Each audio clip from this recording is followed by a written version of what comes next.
ये भारत मेरा छोटा नहीं था। कुछ हमारे अगुआ, हमारे समाज के अगुआ, उन लोगों ने छोटा कर दिया अपनी चतुर और चालाकी से। मैं गांव लखैचा का रहने वाला हूँ, जहाँ मैं प्राइमरी शिक्षा पास किया करथा गांव में, फिर मिडिल शिक्षा बरौली ऊसर पे, और वहीं मैं भैंस भी चराता था, मवेशी चराता था। मेरी माँ गाय पालने की शौकीन थी, भैंस पालने की शौकीन थी। 5 बहनों को मैं बड़ा भाई और एक छोटा भाई, 7 लोग हैं अपने माता पिता से, और सब हम लोग आपके बीच में मस्त हैं शिक्षा की बदौलत। आज मेरी माँ अंगूठा छाप थी, दुनिया में नहीं है, 2011 में दुनिया से चली गई। जब उसको सुख का समय आया, उसका बेटा लेखपाल बन गया, उसकी बहू टीचर हो गई, सुख का समय आया तो दुनिया छोड़ के चली गई। ऐसी माँ को मैं अपने प्रणाम करता हूँ, और मैं ये शब्द भी शुरू करता हूँ कि माँ न होती तो मैं ना होता।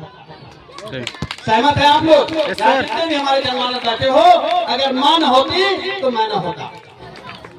इसलिए माँ हमारी जननी है, माँ हमारी वो धरोहर है, देवी है जो पूरे विश्व की जननी है। अगर माँ न होती तो मैं ना होता। बहुत कम समय लूंगा, ज्यादा समय नहीं लूंगा, कभी मौका मिलेगा फिर बातें करेंगे। लेकिन बाबा साहब ने कहा था, आज भी वो देखिए हमारे बीच में वो जिंदा है, उनकी बदौलत ही अब यहाँ कोट पैंट चश्मा लगा करके हम आपके बीच में माइक पे संबोधित कर रहे हैं। वरना ये मोहना गांव है, क्या नाम है इसका? मोहना गांव। बड़े बड़े लोगों के गांव है, ऐसे ऐसे लोग हैं जिनकी मैं नाम नहीं लूंगा, कल्पना नहीं कर पाओगे आप लोग। आज के 50 साल पहले हमारे पूर्वजों ने क्या झोला होगा उस मोहना में, मोहना क्या मिली होगी। अभी बीच में बवाल हुआ, वो भी कथे, उसके बाद भंडारा हुआ, उसके बाद झगड़ा हुई।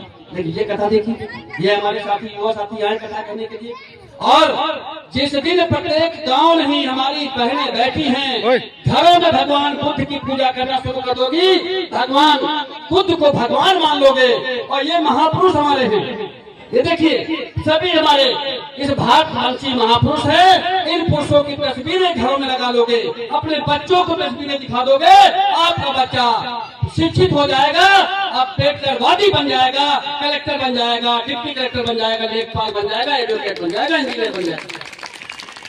वो फिर कथा सुनने लायक नहीं होगा, कथा सुनाने लायक होगा। इसलिए ये जो पहले धनुष युद्ध हुआ करता था, वो सब चतुर चालाक लोग थे, ऐसी कथाएं आपको सुनाते थे। मैं प्रसंग सुनाना चाहूंगा आपको। मेरी माँ चकिया पीसती थी, आटा पीसती थी, मैं प्राइमरी में पढ़ता था। तो मेरी माँ एक सोहर गाती था कि राष्ट्रीय पक्षी में भी बताऊंगा आपको कि लक्ष्मण लिहे बाना बाण और रामा मोहना मारे, ये गाना मेरी माँ गाया करती थी। तो मैंने माँ से कहा, मैं प्राइमरी कक्षा 5 में अंग्रेजी पढ़ रहा था, तो मैंने कहा बाद में, हमने कहा माँ ये बताओ, ये सोहर तो गा रही हो लेकिन मैं कुछ और पढ़ रहा हूँ कि भगवान मर्यादा पुरुषोत्तम राम इतने वो देश को नहीं पूरे विश्व को संदेश देने वाला वो व्यक्ति, और उसका भाई धनुष बाण लेकर के मोर के पीछे जाकर उसको तीर कमान चला रहे। भाई ये कैसा पसंद है? राष्ट्रीय पक्षी भी उसको घोषित किया गया।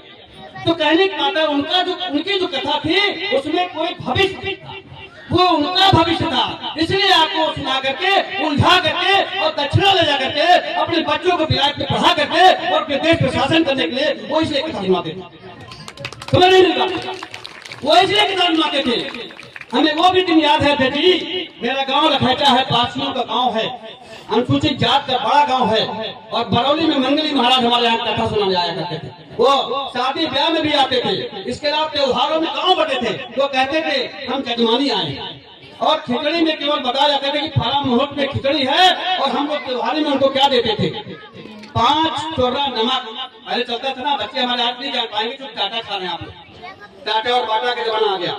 5 टोरा नमक देखिए, उसके नीचे उड़द या अरहर की दाल, उसके नीचे चावल की टोकरी, तो नुइया भी नहीं जाती थी उसमें, उसके नीचे आटा। क्योंकि आटा ज्यादा होता था, चावल उससे कम होता था, दाल उससे कम होती थी, और उसके ऊपर फिर जो भी नमक है वो मिलता है। ये सब ऐसे ऐसे राशन हमारे घर से ले जा करके और अपने घर में दे करके, और तमाम उस राशन से बेच करके अपने बच्चों को विदेशी शिक्षा दे करके ऐसी सत्ता में वो बना लिया, अपना जज बना लिया, इंजीनियर बना लिया, डॉक्टर बना लिया, जो हमको आपको लोग। आज इसी भारत में हम लोग हैं, सत्ता किसके हाथ में है? अगर वो सत्ता हमारे इन मजदूरों के हाथ होगी तो सरकारी अस्पताल, सरकारी स्कूल आपके कहीं बच्चे आपके पास करके डायरेक्टर इंजीनियर बन जाते हैं। आज किडनी खराब होती है, लीवर खराब होता है, तो सरकारी अस्पताल में दवा नहीं है, लेकिन प्राइवेट अस्पताल में जाते हो तो अपनी जमीन जायदाद बेच करके अपनी बहनों की माँ के गहने बेच करके अपने बाप को बचाने का काम करते हो। ये हमारा भारत है। ये हमारी कथा सुनाने वाले लोग आज सत्ता में बैठे हैं। अब ज्यादा कुछ नहीं कहूंगा, तेजी भी सियासत में है, आप सब सियासत में हो, हम लोग कर्मचारी वर्ग हैं, वरना बर्खास्त कर दिया जाऊंगा और आपके बीच में बैठ करके हमको भी कथा सुनना पड़ेगा। इसलिए बहुत कुछ आगे जब बातों में नहीं बोलना चाहता हूँ। देवराज जी भी साथ हमारा नहीं दे पाएंगे, बहुत लोग साथ नहीं दे पाओगे, लेकिन आपके आशीर्वाद में जिंदा, आपके सभी पूरे समाज के बदौलत में जिंदा हूँ बाराबंकी में। वरना मेरे साथियों ने, मेरे शुभचिंतकों ने मेरी आवाज को दबाने के लिए, मेरी हैसियत को मिटाने के लिए मेरे ऊपर, ये हमारी लायर बहन खड़ी है, गैंग रेप की धाराओं में मुझे नवाजा गया, मेरे ऊपर दो भ्रष्टाचार के मुकदमे मेरे ऊपर लादे गए, मेरे ऊपर छिनीति और डकैती का केस लादा गया। उसके बाद भी 6 महीने हमको पुलिस नहीं पकड़ पाई। ऐसी हमारी खुफिया पुलिस है। एक कर्मचारी को नहीं पकड़ पाई तो अपराधी को क्या पकड़ेगी? इससे मैं टंके को कहना चाहता हूँ, आपकी बदौलत आपका भाई आपके बीच में है। फिर कभी मौका मिलेगा तो हम लोग बातें करेंगे, कथा सुनेंगे, और ये कथा हाथ उठाओ हमारी बहनें कि सब लोग तय करो, अपने अपने गाँव में भी कथा सुनना होगा और यही कथा सुनना होगा। कितने लोग सहमत है आप लोग बताओ भाई? सब सहमत हो? जोरदार अपने दिल तालियां। जितने लोग बैठे सभी लोग, सभी बहनें करके अपने लिए जोरदार तालियां। और शिक्षा वो सेवनी का दूध है, जो जितना पिएगा उसका ही दहाड़ेगा। मेरी माँ ने मुझको भी सेवनी का दूध पिलाया होगा, तभी उसका बेटा यहाँ दहाड़ रहा है। बहुत बहुत धन्यवाद, बहुत बहुत बधाई आपको, आयोजक को पुनः बधाई, बहुत बहुत बधाई भाई आपको, धन्यवाद।